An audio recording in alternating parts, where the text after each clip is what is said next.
പാനിൽ ഒട്ടും തന്നെ വെള്ളമില്ലാതെ ചെറിയ രീതിയിലൊന്ന് ചൂടാവുക. ആ സമയത്തിന് നമുക്കൊരു 5 വറ്റൽമുളകൊന്ന് ചേർത്ത് കൊടുക്കാം. അതോടൊപ്പം തന്നെ ഞാൻ കുരുമുളകാണ് അടുത്തതായി ചേർത്ത് കൊടുക്കുന്ന 1 ടേബിൾ സ്പൂൺ കുരുമുളക് അതുകൂടി നമുക്കിതിലോട്ട് ചേർത്ത് കൊടുക്കാം. 1/2 ടേബിൾ സ്പൂൺ ജീരകം, നമ്മുടെ ചെറിയ ജീരകം ഉണ്ടല്ലോ അത് ചേർത്ത് കൊടുക്കാം.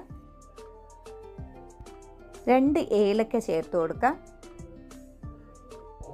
ഒരു 2 പീസ് പട്ട ചേർത്ത് കൊടുക്കാം.